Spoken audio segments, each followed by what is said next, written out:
श्री आदित्य ठाकरे. अध्यक्ष महोदय धन्यवाद.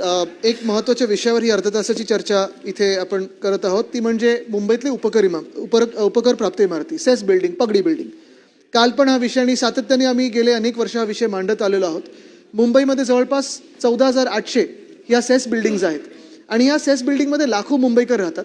अनेक ह्या सेस प्रॉपर्टीज ज्या आहेत, मग त्या चाळी असतील किंवा इमारती असतील, ह्या मोडकळीस आलेल्या आहेत, पडीक झालेल्या आहेत. काही काही चांगल्या आहेत, पण लोकांना जागा जास्ती पाहिजे कारण त्यांचा परिवार वाढलेला आहे. महाविकास आघाडीच्या काळात 2020 साली आम्ही 79A आणि 79B ही कायद्यात तरतूद आणली होती, जेणेकरून पहिले 6 महिने ही जागा मालकाला आणि पुढचे 6 महिने जर जागा मालकाला पुनर्विकास जमला नाही तर तिकडचे जे राहणारे जे टेनंट्स आहेत त्यांना देत होते.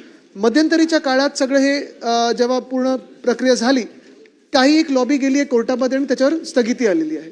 अध्यक्ष महोदय, आपल्या माध्यमातून मला मंत्री महोदयांना विचारायचे 2 स्पेसिफिक प्रश्न आहेत माझे, की हा जो तिढा निर्माण झालेला आहे कोर्टामध्ये तो एका शब्दावरनं झालेला आहे, कॉम्पिटंट अथॉरिटी.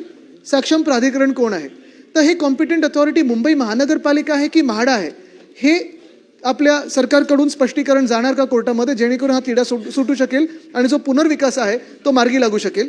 आणि दुसरं म्हणजे आत्ता ही सगळी स्थगिती आल्यानंतर देखील आणि पुनर्विकासावर स्थगिती आल्यानंतर काही जागा मालक परस्पर जाऊन C1 सर्टिफिकेट म्हणजे डिलॅपिडेटेड झालंय, मोडकळीस आली बिल्डिंग हे दाखवून तिकडच्या टेनंट्सना एविक्ट करण्याचा प्रयत्न करतात, जेणेकरून ते जागा मालकाचीच जागा पूर्ण त्याच्या अधिकारात येईल आणि टेनंट्सचे काही अधिकार राहणार नाहीत.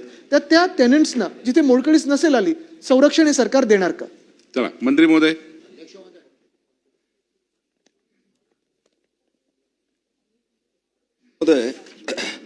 मुंबई शहरातल्या जवळजवळ 13,000 उपकर प्राप्ती इमारती संदर्भातली अर्धा तास चर्चा ह्या ठिकाणी सन्मान्य सदस्य महोदयांनी ठेवलेली आहे. आपण सर्वजण जाणतो की मुंबईतल्या सर्व इमारतींचं पुनर्वसन करण्याचं काम या ठिकाणी गृहनिर्माण विभागाच्या वतीनं हातात घेण्यात आलेलं आहे आणि या संदर्भात कॉम्पिटंट अथॉरिटी कोण आहे 79A संदर्भात, त्याच्यामध्ये कॉम्पिटंट अथॉरिटी ही म्हाडा आहे. याच्यामध्ये सर्वात पहिले तर आपल्याकरता ही माहिती देतो की मान्य उच्च न्यायालयामध्ये हे प्रकरण सद्यस्थितीमध्ये आहे.